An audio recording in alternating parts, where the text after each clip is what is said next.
Hey everybody, I'm Zach. And I'm Jessi. And you're watching Tesla Time News. Episode 75. On Now You Know.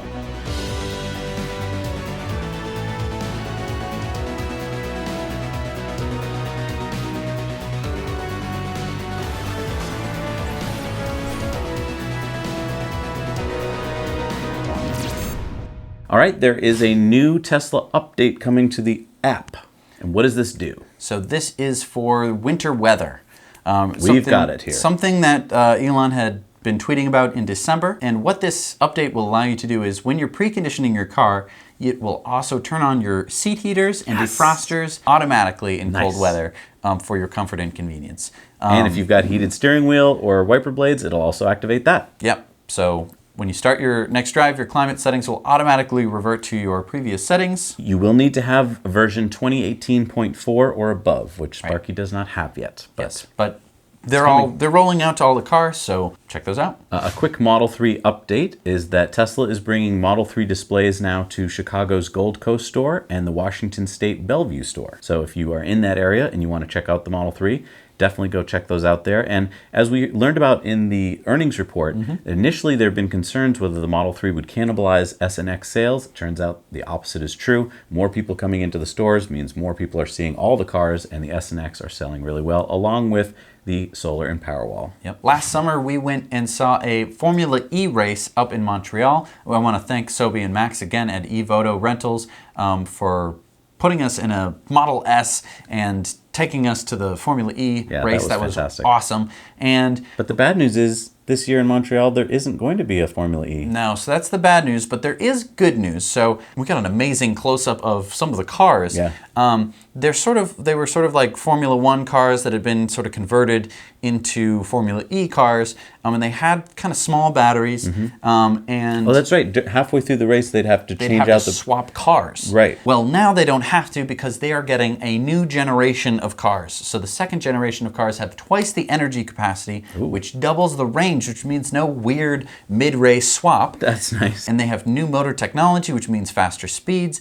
And there's new halo structure that surrounds the upper half of the cockpit, which boosts the driver's safety. Oh, that's This great. is something that we're going to be seeing in F1 as well. Overall, I think that it's a much better looking car. If you take a look at it, it's somewhere between a Batmobile and like a Formula One car. I think that this is really good. I mean, I was worried because Formula E was kind of lame. There were a lot of lame things about Formula E. That they weren't using grippy tires and stuff like that to try and make it exciting without making it as fast as I think it could be.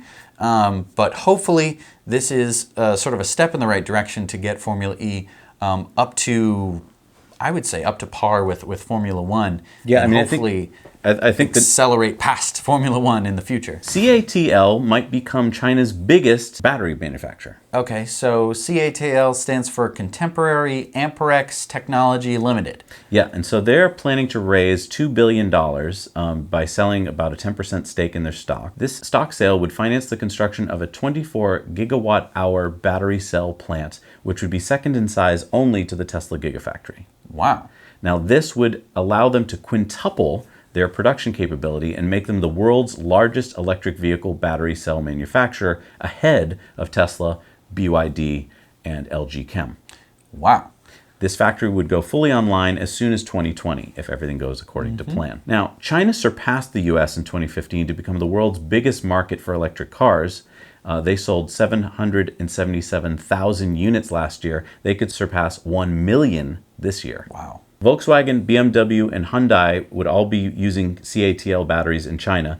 BAIC, which is the biggest EV seller in China, and Zhengzhou Yutong Group, which is the world's biggest bus maker, they're already using CATL batteries. Right. And now Toyota and Honda and Nissan are considering using CATL as well. So this would be a huge boost for CATL. So this chart here shows that CATL would become the world's largest battery cell maker with over 41 gigawatt hours per year of capacity if their plans go through. And to give you some idea, LG Chem and Tesla would be producing about 35 gigawatt hours per year. Wow.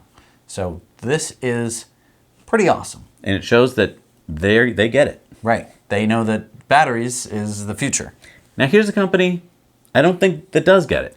Right. So Mazda claims that its new gas engine the Sky Active 3 will be as clean as an electric vehicle. Yeah, the company is trying to increase the engine's thermal efficiency to roughly 56%, which would make it the first internal combustion engine to turn the majority of its fuel energy into power. Which is good. Just to give you some idea, I mean, the average car that we're all driving is about 25% efficient. Right. 75% of the energy just gets wasted to heat. Right. So yeah, this would be good to make make it more efficient, but is that where they're going to put their technology? Like they're going to be trying to make gas more efficient as opposed to switching to electric? It does seem to be pretty ridiculous. I mean, you're sort of, every technology kind of has its asymptotal, big word. Yeah, that's a vocab word, asymptotal. Where you're just sort of eking out each last percent, but the amount of effort that has to go into each little incremental improvement is a huge amount of resources. And to finally eke out, when there are other things that are just going to be going right past in terms of efficiency, I mean, electric cars are pretty much already more efficient than that. I mean, especially if we're talking about motor efficiency.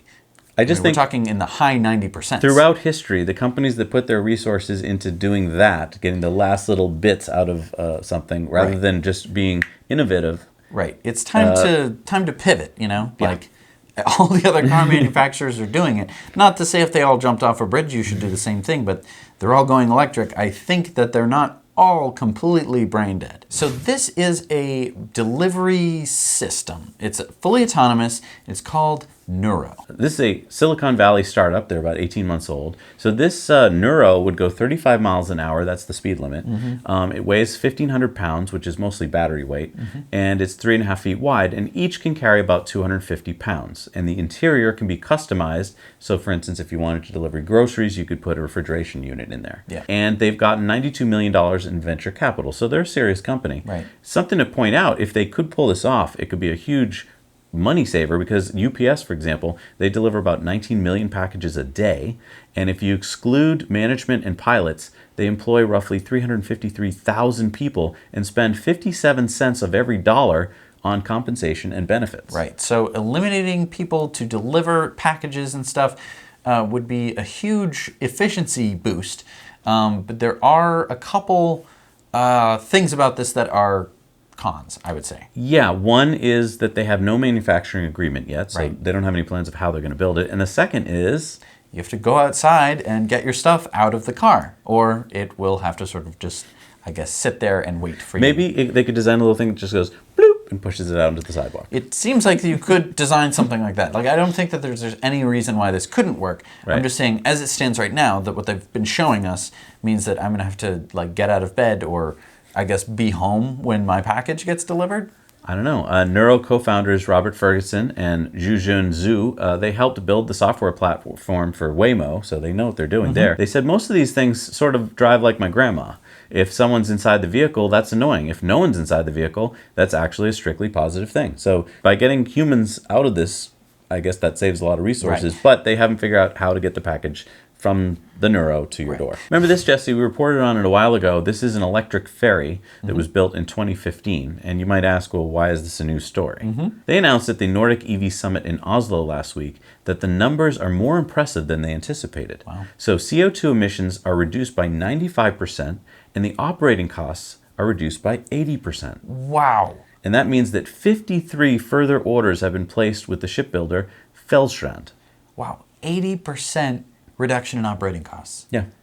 That's amazing. Yeah. And the CO2 reduction by 95%, that is also amazing. And as you're seeing here, some of the employees are telling you, if you could hear them, they're telling you that basically working on the ship is so much more pleasant because it doesn't smell and doesn't sound loud, and you don't have those awful diesel engine vibrations. Right. I mean, we took a couple ferries on our trip down to Florida last year, and man, they just constant. Yeah. Constant the whole time. So you know about the Tesla semi-truck. We're going to be driving one of those. Yes. This is a company called Embark. They drove an autonomous truck from Los Angeles to Jacksonville, Florida, 2,400 miles autonomously. Wow. So this is a $17 million startup from San Francisco, and they outfitted a Peterbilt truck. So this is a pre-made diesel truck with 5 cameras, 3 long-range radars, and at least 2 LiDARs.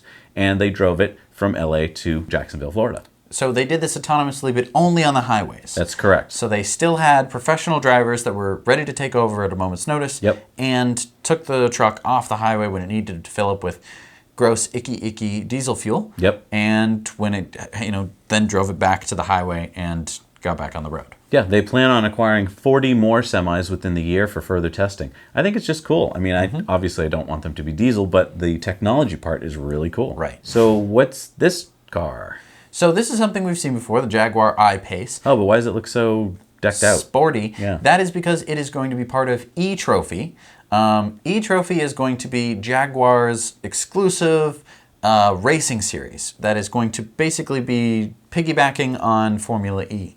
Oh, so will they be racing these in Formula E races? Not exactly, but during a race weekend of Formula E, you would be able to watch the Formula E race. You would be able to see 20 Jaguar I-Paces, which are fully battery electric vehicles, racing around the same track before the main event begins. So this is like an SUV. Yeah, this is like a very small SUV, kind of a crossover-sized thing. And what are the specs on this car? So it has about 310 miles of range, which is that's quite great. good. 395 horsepower, and the acceleration should be around 0 to 60 in 4 seconds. So it sounds like Sparky could take it. Yeah, I think that the Model X could definitely beat this car. Could I in a join race. this race? I don't think so. So right now they're only doing I-Paces. What I think that is kind of weird about this is there is electric GT, which is right now exclusively Tesla cars. And then we have the Jaguar I-Pace eTrophy, which is all exclusively I-Paces. Do you think they're doing this so that maybe they could see how it does this year and then maybe like enter electric GT next year? It sounds to me like the specs on the I-Pace just simply are not going to be able to compete with the Model S. I mean, that's fair. I mean, it's a crossover. It's a crossover. Right. It's not a sedan. But I think that it would be more fun to have different vehicles in a race. I mean, I always like seeing different vehicles racing because that's exciting because you know that each of them have different characteristics, and that means that they can overtake in different places, and there's a lot more strategy than if every car is exactly the same. So when you accelerate, every car is kind of accelerating the same way. The only difference is in the drivers. It's I don't know. To me, it's less exciting. So here's something that's not that exciting. This is the Fremont factory wanting to become safer. Lori Shelby, she's the new VP of Environmental Health and Safety at Tesla, and she was pointing out that, this was in a blog post on Tesla.com, she was pointing out that the factory has gotten 25% safer from 2016 to 2017. One of the ways you measure safety in a factory is to measure the TRIR, or the Total Recordable Incident Rate, and that is getting better.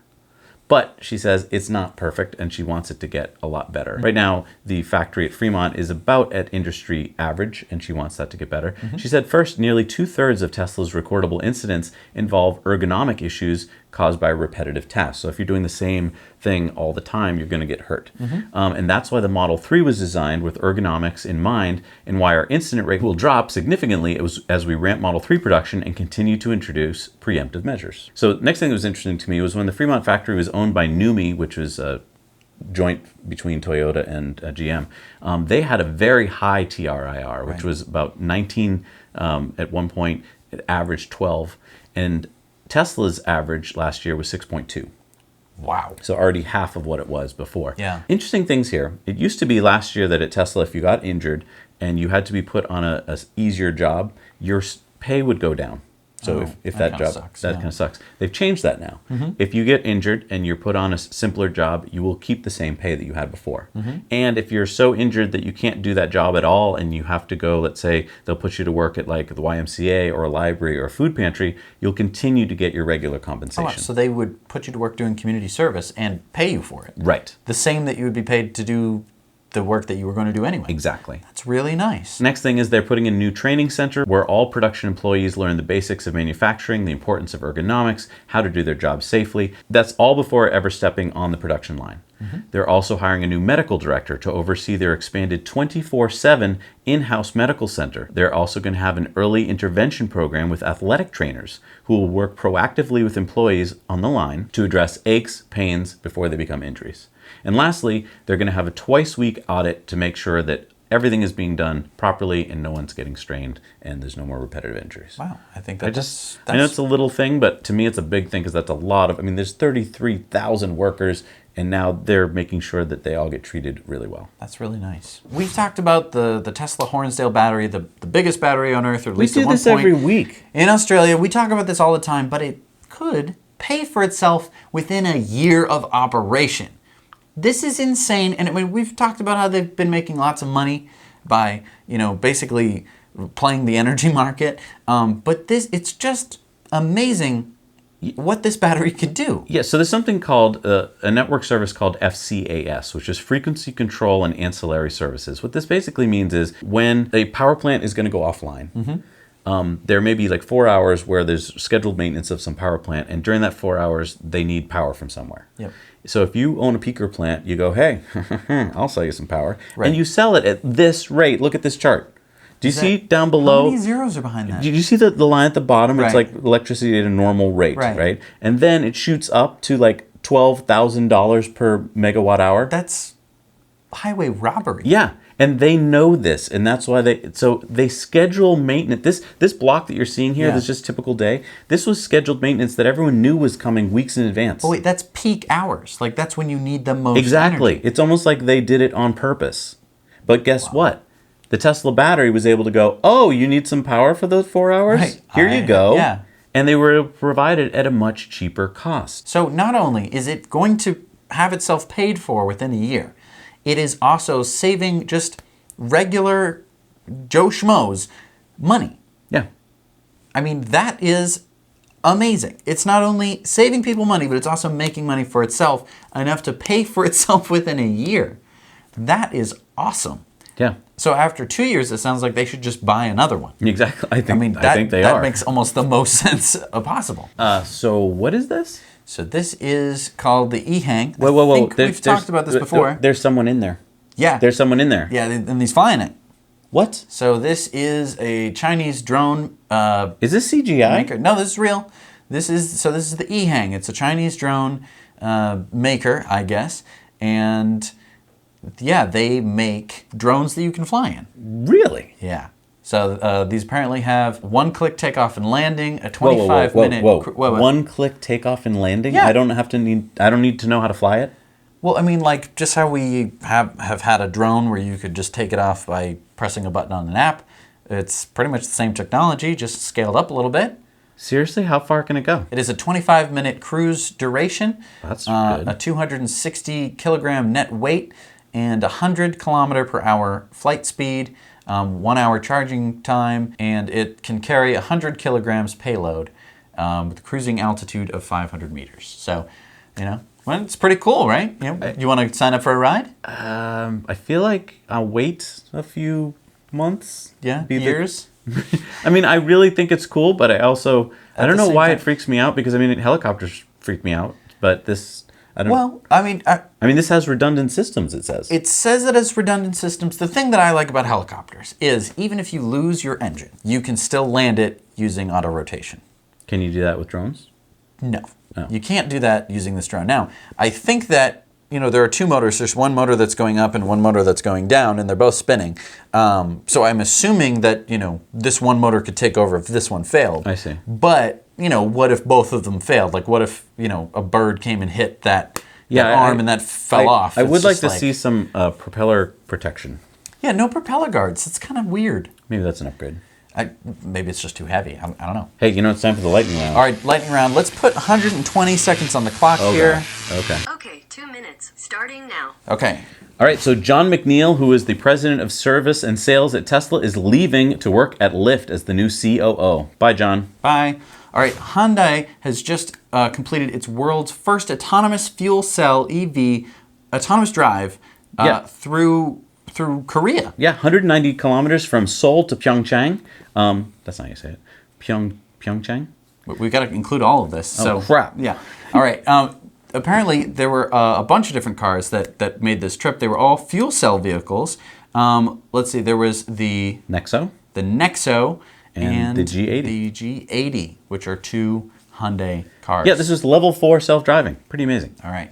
So get this, there's going to be shared EVs at 7 European cities. Right. So basically, new construction projects in these cities, listed here, are going to have 200 parking spaces for shared cars. So you'll buy your house, and then you'll be able to share your car. This is for 5,000 new houses that are being built in these cities. I think that's pretty cool. There'll be more space for playgrounds, more space for shared space. Yeah, and these cars will also be able to be, stationary batteries. So when they're not in That's use, right. they can be providing energy back to these houses which have solar panels on the roof. I think that's awesome. All right, let's keep moving on. There's going to be the tax credits extended for the U.S. So the 30% rebate for costs of EV charging, 10% credit for 2- and 3-wheeled electric vehicles, and a $4,000 credit for fuel cell vehicles is all being extended through the end of 2017. So make sure you do that on your taxes. Okay, Canadian EV sales grew 68%, and the Bolt was number 1, followed closely by S and X. And check out this microgrid that Tesla is going to be installing at the Olympic Valley Microgrid project in Squaw Valley, California. Okay, and... Oh, and this Norwegian company is going to build 800 megawatts of solar in Bangladesh. Okay, we did it. Woo! All right, that was the lightning round. Let's move on now to our video contributor story this week. This week we have Tim from Neft Level sent us a story about Tesla supercharging problem in Europe. Take it away, Tim. Hello, my name is Tim and this is Neft Level. And today I talk about the Tesla supercharger problem in Europe. First, in the US, Tesla made their own plug. It's working very well. But when Tesla expand to other corners of the world, like to Europe, there are completely other and maybe better conditions. In the US, you have the landlines. Every home has mostly one AC alternate current connection. With that, you can load your Tesla with the US plug. The car converts it to DC direct current to load the battery. In Europe, most houses are connected with ground lines, which get even 3 AC wires in every household. Tesla could use the US plug, but 2 lines would be wasted. At that time, Europe was searching for a norm or a standard plug. It is CHAdeMO, CCS or another? All the countries like Germany, France, England, Spain, and also plug building companies like Mennekes are mostly for the CCS standard. This consists of data wires, APE safety ground, neutral line and 3 AC lines. It could be used for DC power too, or the combo plug with the 3 ACs and 1 big DC connection. Now Tesla had to decide for the cars and supercharger and choose the AC and DC slim variant similar to the US plug. So in Europe, the people can charge at home or even public charging stations with up to 3 AC wires and with the very quick Tesla superchargers, which host lots of DC power. The data connections inform the car that there's DC and switch directly to the battery and charge it super fast. Everyone was happy until the European countries finished the EV loading station law, and there the problems for Tesla began. The DC version Tesla chose didn't get in the standard. The top part is just for AC and the 2 big bottom contacts are for DC. So Tesla isn't using the standard for the superchargers anymore. So the law proposal has to form to a law in every single country in the EU, which are having different parliaments, different cultural backgrounds. Especially in Germany, they are very serious about their laws. But in every country, public chargers have to have at least a CCS AC or CCS DC or a CCS combo connection. These laws bind private stations if they can enter with no restrictions, or even if the private parking lot is closed off and the people who can enter aren't specified. So private would mean that you have an ID or club card with your name, and with that you can enter the the charging lot. So this one I couldn't confirm yet, but rumors say that the Germans denying Tesla to build new superchargers based on this law. Tesla slips in this because they are open for everyone. Should they switch to the hard private stations? Or they continue their normal Europe supercharger plugs with a tiny gadget on every box, just adding an adapter to move the DC lines to the big bottom connectors, plus open the Tesla app for everyone to pay the charge. That's money for Tesla. And like other charging standards, that would work just fine for the law, and everyone is happy again. Thanks for watching. Sometimes this stuff makes you angry, but if you answer this with revenge, it's getting worse. And that's what they want. Wow, explained That was very well. Very well explained. I did not fully, completely understand all of this crazy, annoying... Okay, so that makes sense. Yeah. Wow, just one little, engineering decision gets turned into a huge political nightmare. Great.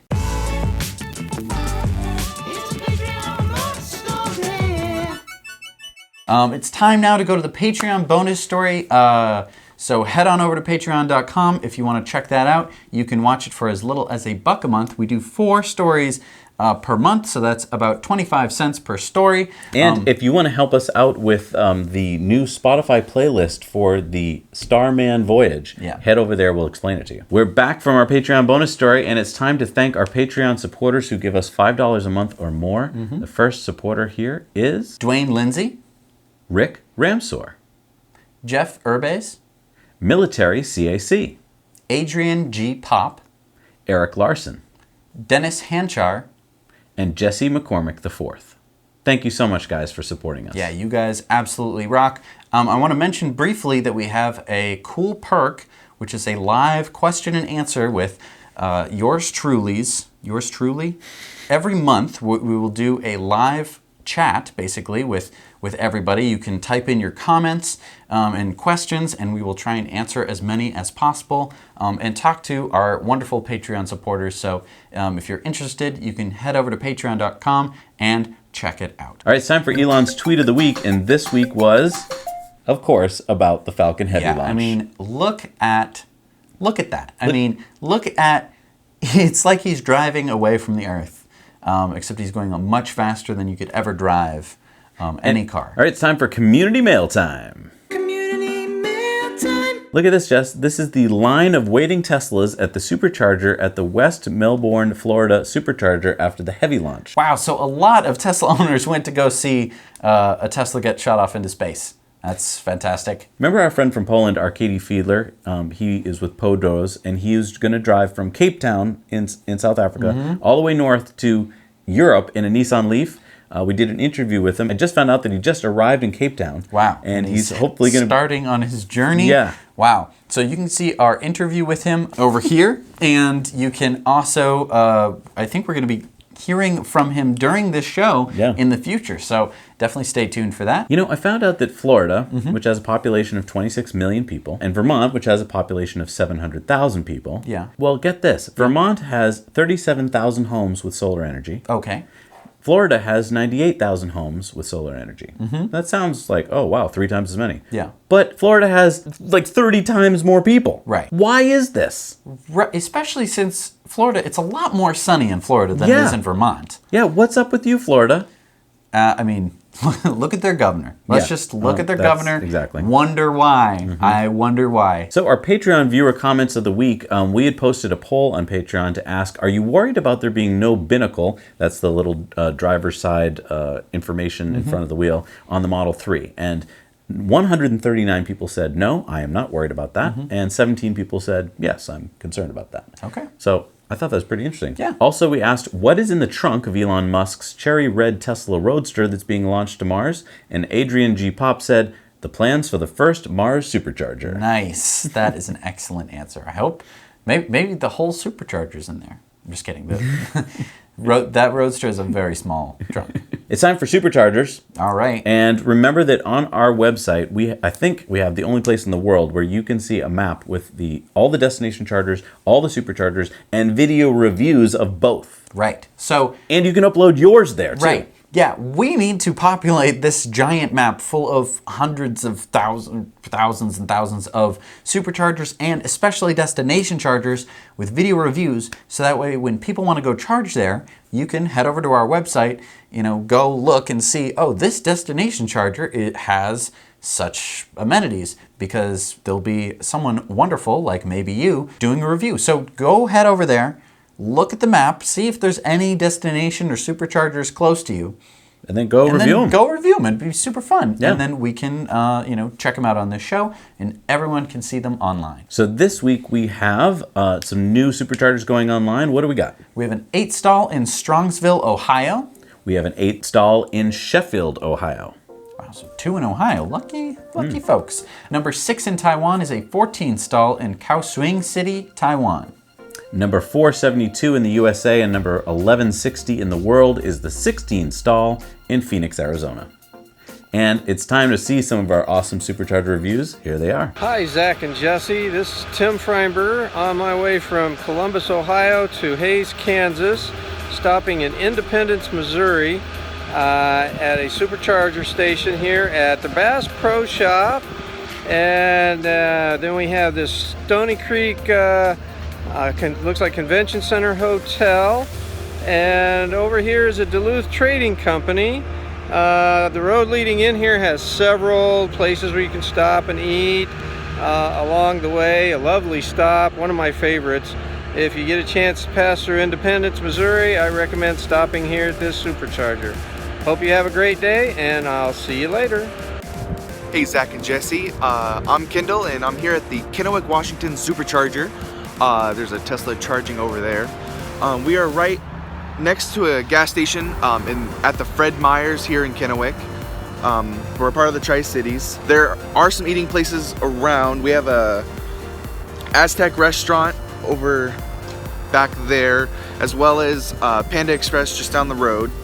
And there's 2, 4, 6. There are 8 charging stalls here, and yeah, that's about it. All right, see you guys. And Jessi, welcome to Switzerland, Geneva. I love this place because there's plenty of mountains around, and we are about to have a sunrise right over here. Bye bye. Hi, Jessi and Zach. This is a new supercharged station in Tsawwassen, BC. That looks like it's just about ready to open. We've got 12 stalls here. It's in the parking lot of the Tsawwassen Mills Mall, so lots of shopping and restaurants and so on. Great location, and it looks like there's lots of space to expand here in the future if necessary. I love you guys. What great reviews. Thank you for giving us those. Don't forget that they've extended the Tesla referral program. So if you're thinking of buying an S or X and you use our referral code, we will come meet you in a Tesla Roadster. Right. The next gen Roadster. This means anywhere in the United States and anywhere in Europe. We're still trying to figure out where exactly in Europe. Yep. But if you use our referral code, send us an email saying where you live. We can have a conversation about that. So that is super exciting. Yeah. I can't wait. All right, folks, before I let you go, I want to talk to you a little bit about a video that came out from my good friend Vinny over at Vinny's auto dealership about the Combustra 9000. I think that you guys are gonna love it. So head on over to this video. Link is right over here. You can go check it out. He'll take care of you. Don't worry about a thing. So bada bing, go check it out, because you might not want one of these Model 3s. You look so familiar. By the way, that was acting. And you can go see more acting if you, again, click on the link and see Vinny Bamboozlini talking about why you might not want a Model 3. Thanks so much for watching, everybody. Now you know.